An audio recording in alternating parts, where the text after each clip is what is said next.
The Undercountry Music News is an excerpt of the weekly internet broadcast Undercountry Music, which features music from great country artists you won't hear on mainstream radio, as well as a roundup of the most interesting country music news of the week without all the fluff. To listen and subscribe to the full weekly episode, please visit undercountrymusic.com or simply subscribe to the Undercountry Music Podcast on iTunes. Let's get into it. Yeah, I'm doing a nice little tarantella right now. Is that how you say it? A tarantella, like the spider dance, like a tarantula, Italian spider dance there. How in the world did I get on Italian spider dances? Because it's time for the Undercountry Music News.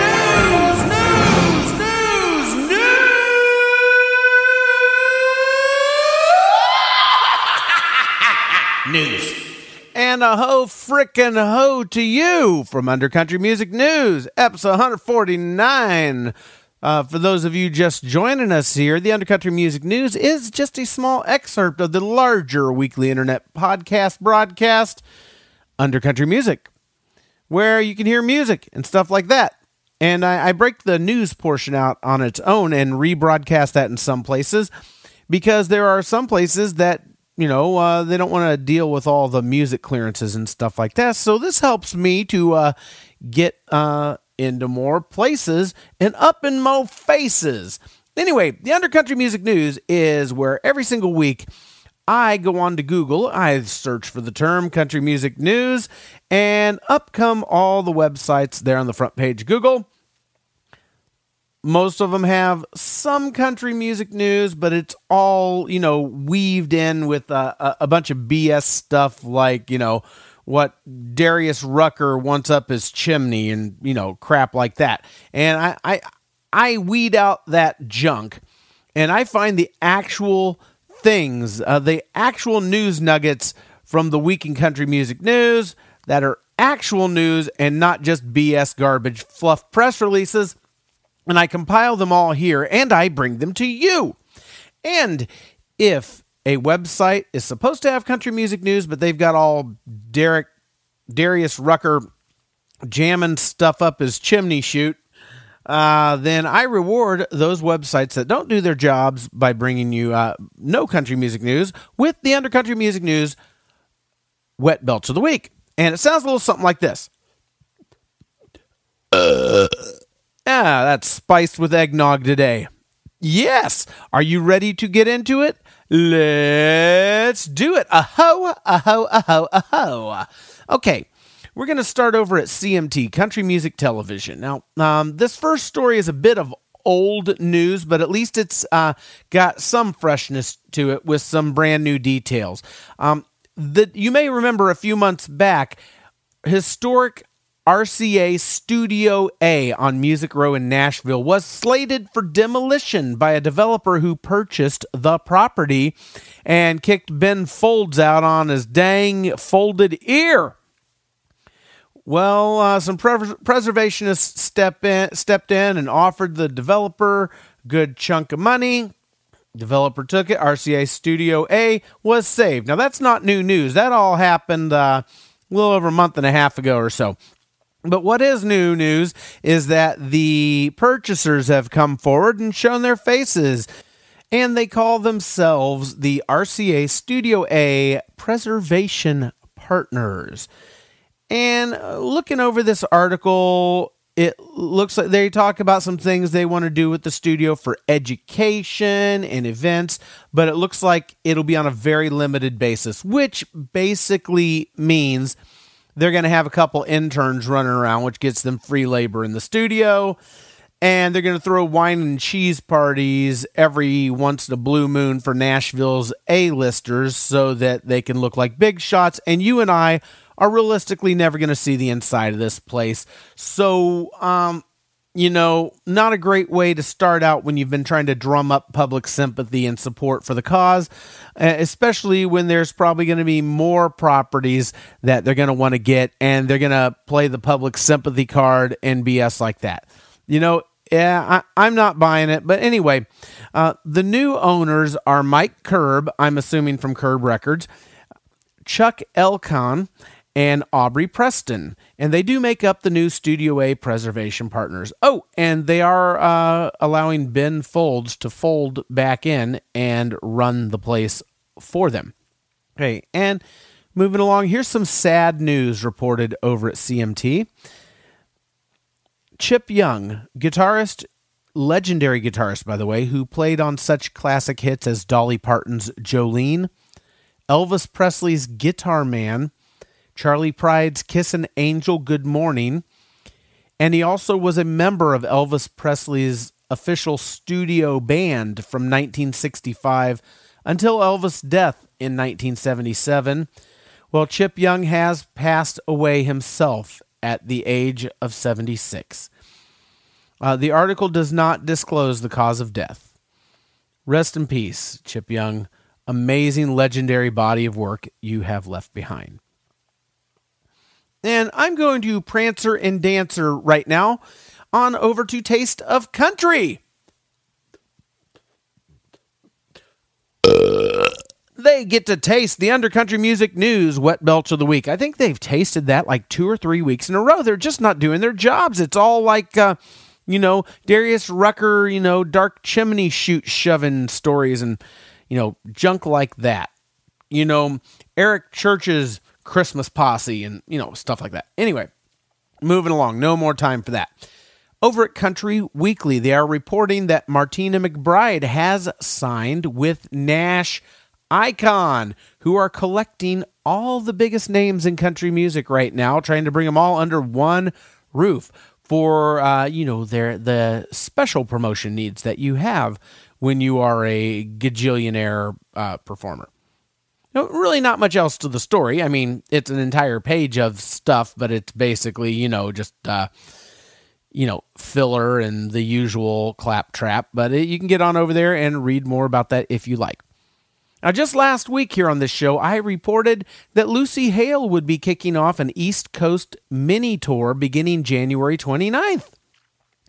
Well, it appears she is now canceling all the dates of that tour, citing vocal strain.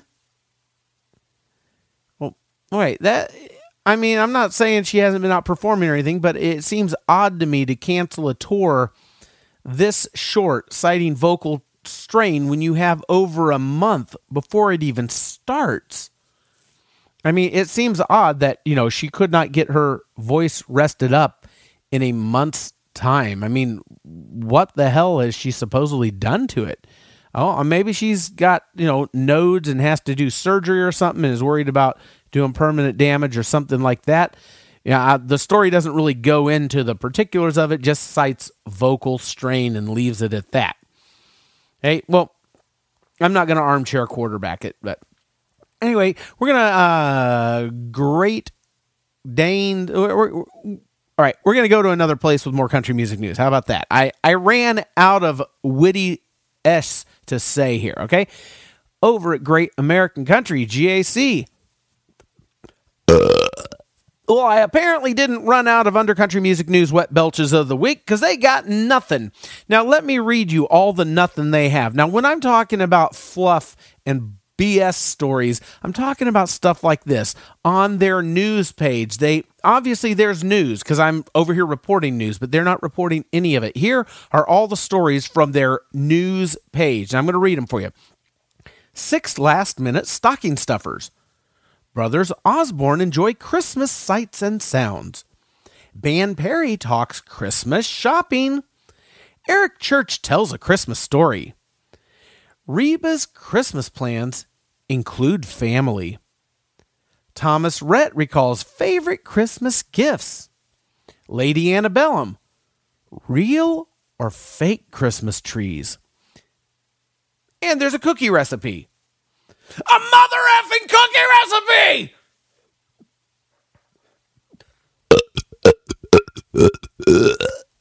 You get a conveyor belt of Undercountry Music News Wet Belches of the Week, GAC. All right. I got no time for it. Over at The Boot, a cool story about the origins of Rascal Flatts' song, God Bless the Broken Road. Well, things I didn't know about it. It was written by members of the Nitty Gritty Dirt Band and originally released in 1995 by Marcus Hummun. In the years leading up to Rascal Flatts releasing it, the song had over 150 holds. Now, I'm assuming, because I don't know all the industry speak out there, I'm guessing that means artists and their teams have paid a fee to reserve the right of refusal for that song, as far as being able to record and release it. And at one time, it was on hold with Brooks and Dunn. Well, that would probably made a pretty good Brooks and Dunn song, actually. Now, you can get more into this story over at The Boot.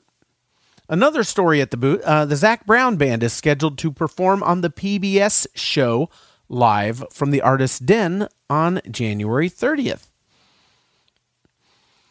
Over at the 615, which is a subsection of Billboard.com, there is an op-ed, that means opinion editorial, by Steve Wariner about why he believes Dottie West should be inducted into the Country Music Hall of Fame. And I must say, I agree. She's actually famous. People know who she is.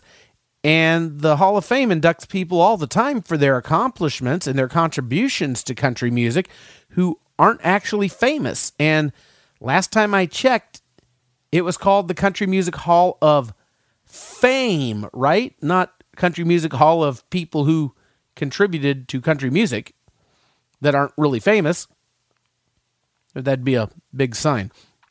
But, if they can induct non-famous people for their contributions, they can certainly induct someone who's actually a country legend who made major contributions and, is like actually famous.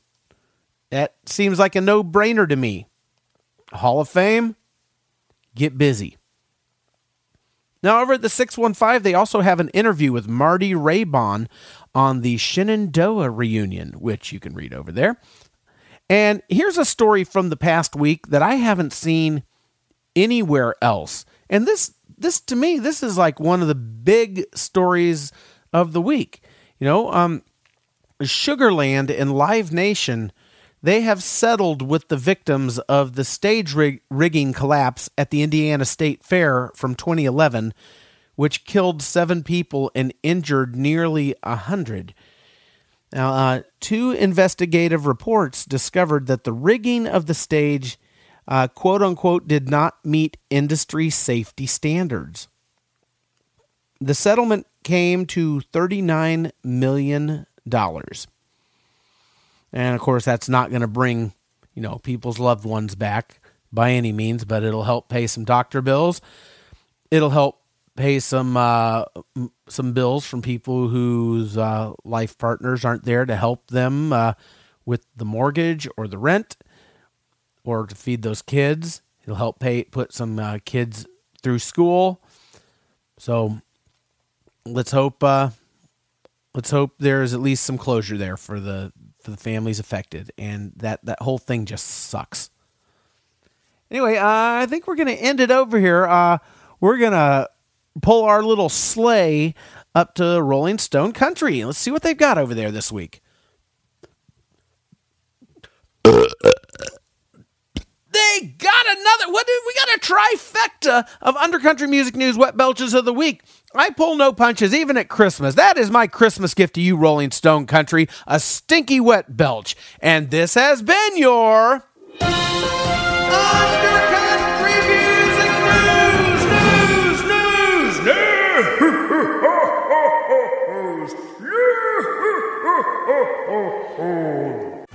Thank you for listening to the Undercountry Music News. The Undercountry Music News is just a small excerpt of the weekly, hour-long internet broadcast Undercountry Music, where I play music and have great interviews by lesser-known original country acts. Get on over to undercountrymusic.com where you can listen and subscribe. Stay under, stay country.